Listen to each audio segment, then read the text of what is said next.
Avez-vous déjà imaginé sauter 3 fois plus haut que sur Terre? Sur Mars, c'est la réalité. Et ce n'est là qu'une des surprises que nous réserve la planète rouge. Quoi de neuf, les gars? Tout va bien? Aujourd'hui, nous allons plonger au plus profond des mystères de Mars, notre voisine cosmique qui ne cesse de nous surprendre. Préparez-vous à découvrir des faits incroyables, allant des volcans gigantesques à la possibilité d'eau liquide. Qui sait peut-être qu'à la fin de cette vidéo, vous commencerez à planifier votre déménagement là-bas? Faisons-le. Commençons par l'essentiel, la taille. Mars est comme le petit frère de la Terre, vous savez. Imaginez que la Terre soit un ballon de basket. À cette échelle, Mars serait une balle de tennis. Cela semble petit, non? Mais ne vous y trompez pas, cette petite planète a beaucoup à montrer. Voici maintenant la partie amusante, la gravité. Parce qu'elle est plus petite, Mars ne possède que 38% de la gravité terrestre. Cela signifie que si vous pesez 70 kg ici, vous ne peserez que 26,6 kg là-bas. Pouvez-vous imaginer? Vous deviendrez pratiquement un super-héros.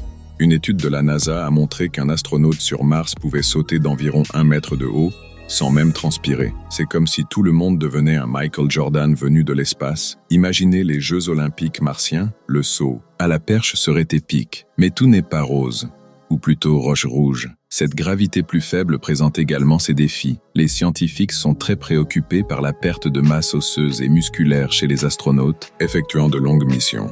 C'est comme si le corps devenait paresseux à force de flotter autant. Et en parlant de flottement, saviez-vous que les premiers colons de Mars devront probablement faire beaucoup d'exercices? Il ne s'agit pas seulement de garder la forme, non, c'est une question de survie. Sans une routine d'exercice intense, vos muscles et vos os peuvent devenir si faibles que retourner sur Terre serait un cauchemar. Alors, seriez-vous prêt à vous entraîner tous les jours pour explorer une nouvelle planète? Je pense que ça vaut le coup, hein? Maintenant, parlons des couleurs. Tout le monde connaît Mars comme la planète rouge, n'est-ce pas? Et si je vous disais qu'il n'y a pas que du rouge? Eh bien, préparez-vous à une explosion de couleurs que même Pantone n'aurait jamais imaginée. Tout d'abord, comprenons pourquoi Mars est appelée la planète rouge. La couleur rougeâtre vient de l'oxyde de fer présent à la surface. En gros, Mars est rouillé. C'est comme si la planète entière était une grosse boule de rouille flottant dans l'espace. Mais attendez, les choses deviennent bien plus intéressantes. Selon l'endroit où vous regardez, Mars peut être doré, brune ou même verdâtre. Il y a même des dunes de sable noir. C'est comme un arc-en-ciel géologique. Une étude récente de l'Université d'Arizona a révélé que les sables de Mars peuvent changer de couleur selon la saison. Imaginez une planète qui change de couleur, comme un caméléon géant. Et ça ne s'arrête pas là. Les aurores sur Mars sont à couper le souffle. Contrairement aux aurores terrestres, qui sont vertes et bleues, les aurores martiennes sont d'un bleu-violet vif. C'est comme si le ciel de Mars offrait un spectacle de lumière rien que pour vous. Mais la couleur la plus excitante de toutes est peut-être le bleu. Du bleu sur Mars, pensez-vous peut-être? Oui, en 2015, le rover Curiosity de la NASA a pris des photos d'un coucher de soleil bleu sur Mars. Cela ressemble à quelque chose sorti d'un film de science-fiction. Mais c'est réel. L'explication est que la poussière dans l'atmosphère de Mars laisse passer plus de lumière bleue que rouge au coucher du soleil. Imaginez, vous, assis sur un rocher martien, regardant un coucher de soleil bleu, avec des aurores violettes dansant dans le ciel. Cela ressemble à un rêve, n'est-ce pas? Eh bien, Mars regorge de ces surprises colorées. Et ce n'est pas tout. Les scientifiques utilisent toutes ces couleurs pour mieux comprendre la composition de Mars. Chaque ton raconte une histoire sur les minéraux présents dans le sol. C'est comme si la planète était un grand livre de géologie et que les couleurs étaient les mots. Alors, la prochaine fois que quelqu'un dira que Mars est juste rouge, vous le saurez déjà. Cette planète est une véritable palette de couleurs cosmiques. Les gars, si vous pensez que la météo sur Terre est parfois folle, attendez d'entendre parler de Mars. Là-bas, le climat ressemble à des montagnes russes météorologiques. Jetons un coup d'œil à cette folie. Parlons d'abord de la température. Sur Mars, les choses sont extrêmes. En journée, dans certaines régions, la température peut atteindre une agréable température de 20 degrés. Vous pouvez même penser à faire un pique-nique, non? Mais ne vous énervez pas trop. La nuit, la température descend jusqu'à 140 degrés. C'est comme passer d'une plage en été au congélateur le plus puissant que vous puissiez imaginer, le tout en quelques heures. Et les saisons? Ah, ils existent, mais ils sont très différents des nôtres. Une année sur Mars dure 687 jours terrestres. Les saisons sont donc beaucoup plus longues. L'hiver au pôle sud de Mars, par exemple, dure près de 2 années. Terrestre, imaginez-vous passer 2 ans à attendre l'arrivée de l'été? Mais la véritable star du spectacle climatique martien, ce sont les tempêtes de poussière. Mes amis, ils sont épiques. Imaginez une tempête de sable qui couvre la planète entière et dure des mois. Ce n'est pas une exagération, non. En 2018, Une de ces tempêtes a duré plus de 200 jours terrestres. Selon la NASA, ces tempêtes peuvent soulever de la poussière jusqu'à 60 km d'altitude. C'est comme si le Grand Canyon était rempli de poussière. 12 fois. Les vents peuvent atteindre 100 km/h. De quoi vous faire voler si vous n'êtes pas en sécurité. Et tu sais ce qui est le plus fou? Ces tempêtes de poussière peuvent complètement changer l'apparence de la planète. Vue de l'espace, Mars peut passer du rouge à l'orange, voire au jaunâtre lors de ces tempêtes. C'est comme si la planète subissait une véritable transformation. Mais ce ne sont pas toutes de mauvaises nouvelles.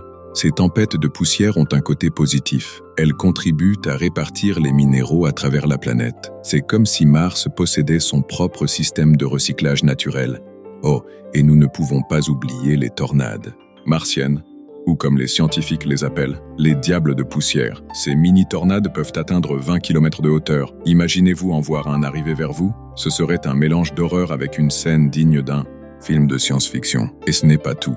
En raison de la mince atmosphère de Mars, la pluie telle que nous la connaissons est impossible là-bas. Mais au pôle, en hiver, le dioxyde de carbone gelé peut neiger. C'est vrai, de la neige carbonique. Pouvez-vous imaginer un bonhomme de neige qui, au lieu de fondre, s'évapore simplement? Tout cela rend l'exploration de Mars tout un défi. Les astronautes auront besoin d'un équipement super résistant pour résister à ces folles variations de température et à ces tempêtes de poussière épiques. Alors, la prochaine fois que vous vous plaindrez du climat sur Terre, rappelez-vous, au moins ici, nous n'avons pas à nous soucier des tornades de poussière ou de la neige carbonique de 20 km de hauteur, n'est-ce pas? Vient maintenant la partie qui laissera tout le monde bouche bée.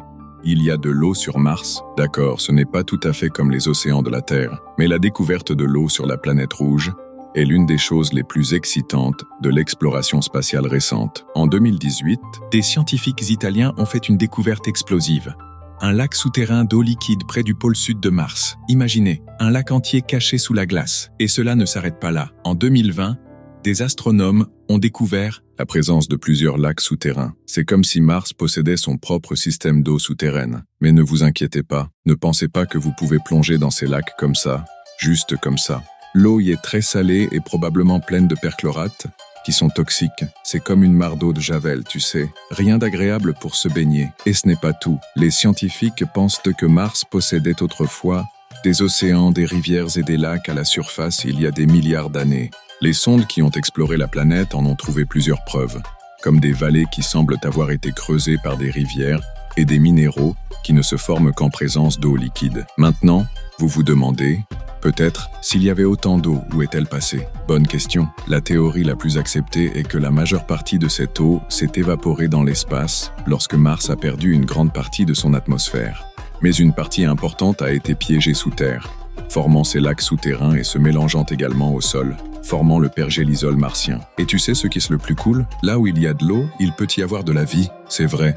La présence d'eau sur Mars ouvre la possibilité d'y trouver une forme de vie microbienne. Bien sûr, nous ne parlons pas de martiens verts, mais peut-être de microbes super résistants. L'eau est également cruciale pour les futurs explorateurs martiens. Imaginez le coût du transport de toute l'eau nécessaire à une mission sur Mars, ce serait très cher. Par conséquent, les scientifiques sont très enthousiasmés par l'idée d'utiliser l'eau martienne. Il y a juste ce petit problème de toxicité, mais bon, qui a dit que conquérir une nouvelle planète serait facile, non? En fait, la NASA travaille déjà sur des technologies permettant d'extraire l'eau du sol martien.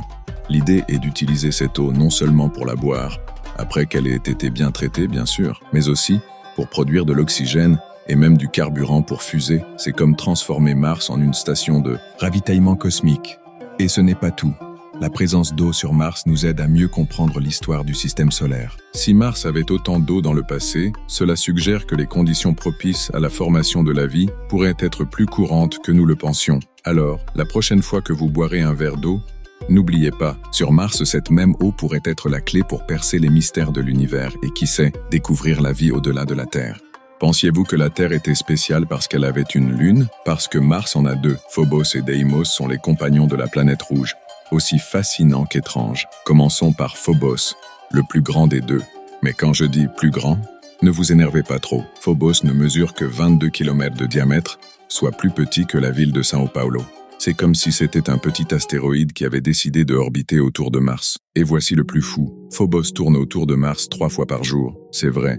Si vous étiez sur Mars, vous verriez Phobos se lever à l'ouest et se coucher à l'est, 2 fois par jour martien. C'est comme avoir un voisin très agité qui n'arrête pas de passer chez vous. Parlons maintenant de Deimos. Si Phobos est petit, Deimos est minuscule. Avec seulement 12 km de diamètre, Deimos ressemble plus à un gros rocher spatial qu'à une lune elle-même. Elle orbite autour de Mars toutes les 30 heures, bien plus lentement que sa sœur Phobos. Mais d'où viennent ces étranges lunes? Eh bien, les scientifiques ont quelques théories. L'une d'elles suggère que Phobos et Deimos sont en réalité des astéroïdes capturés par la gravité de Mars. C'est comme si Mars pêchait 2 mini-lunes dans l'espace. Une autre théorie est qu'ils se seraient formés à partir de débris résultant d'un impact important sur Mars. Imaginez, un astéroïde géant heurte Mars, jette un tas de matière en orbite et voilà, 2 lunes se forment. Et ce n'est pas tout. Phobos se rapproche de Mars d'année en année. Les scientifiques calculent que dans environ 50 millions d'années, un clin d'œil en termes cosmiques, Phobos se brisera et formera un anneau autour de Mars. Imaginez Mars avec des anneaux comme Saturne.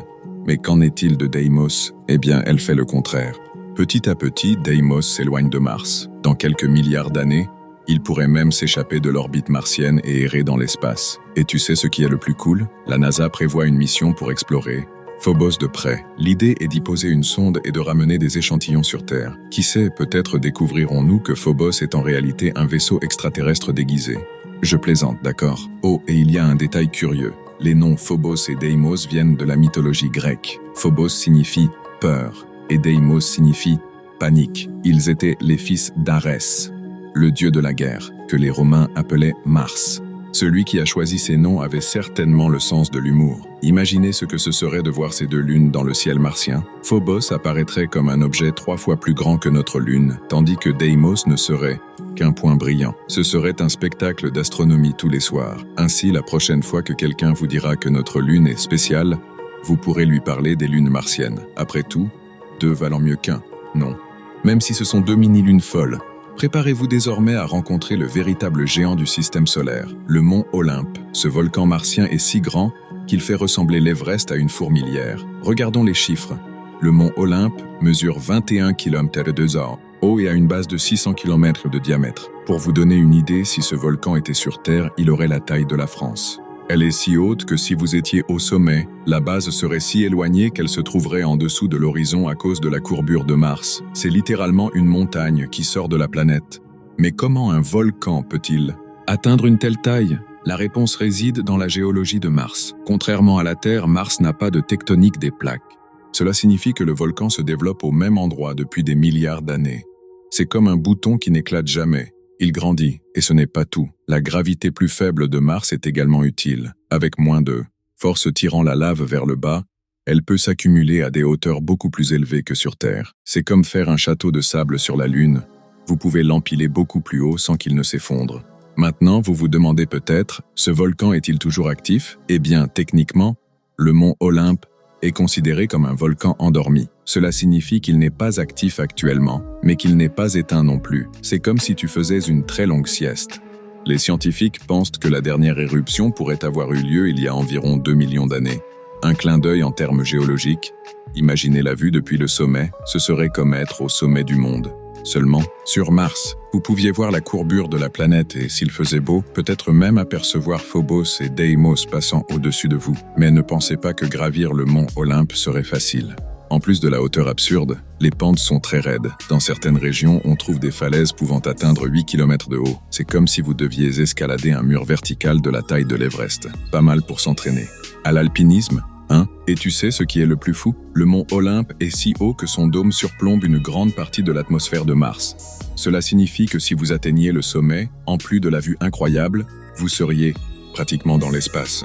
Vous pourriez même avoir besoin d'une combinaison spatiale pour respirer là-haut. Les scientifiques sont très intéressés par le mont Olympe, non seulement en raison de sa taille, mais aussi de ce qu'il peut nous apprendre sur l'histoire géologique de Mars. Étudier ce volcan géant, c'est comme lire un livre sur des milliards d'années d'histoire martienne. Il existe même des théories selon lesquelles il pourrait y avoir d'immenses grottes à l'intérieur du mont Olympe. Imaginez ce que nous pourrions découvrir à l'intérieur. Qui sait?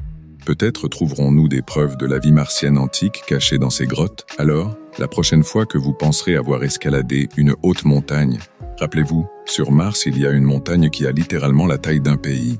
Le mont Olympe est la preuve qu'en ce qui concerne Mars, tout est à une échelle épique. Alors les gars, après tout ça, qui fait déjà ses valises pour Mars? Blague à part, c'est incroyable de penser qu'on a un voisin aussi fascinant.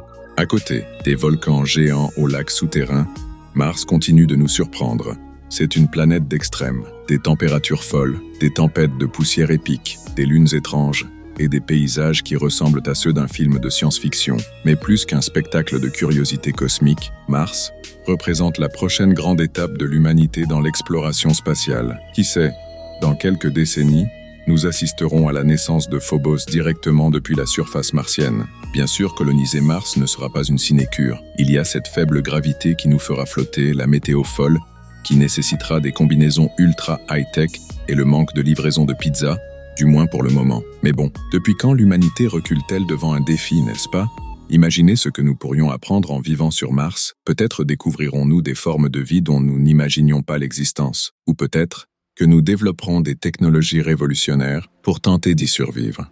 Et qui sait, en regardant la Terre de loin, nous apprendrons à valoriser davantage notre planète bleue. En fin de compte, explorer Mars ne consiste pas seulement à conquérir un autre monde. Il s'agit de mieux comprendre notre place dans l'univers, de repousser les limites de la connaissance humaine et, qui sait, d'assurer un avenir à notre espèce parmi les étoiles. Alors, la prochaine fois que vous regarderez le ciel par une nuit claire et que vous verrez ce petit point rouge briller, rappelez-vous, cela pourrait être notre future maison, un monde de défis, de découvertes et de possibilités infinies. Alors, feriez-vous partie des pionniers de la colonisation de Mars ? Laissez dans les commentaires ce que vous avez trouvé de plus incroyable sur la planète rouge. Si vous avez apprécié ce voyage interplanétaire, n'oubliez pas de laisser un like et de vous abonner à la chaîne. Qui sait, peut-être que notre prochaine vidéo viendra directement de Mars. Jusqu'à la prochaine fois et n'oubliez pas, l'espace est la limite.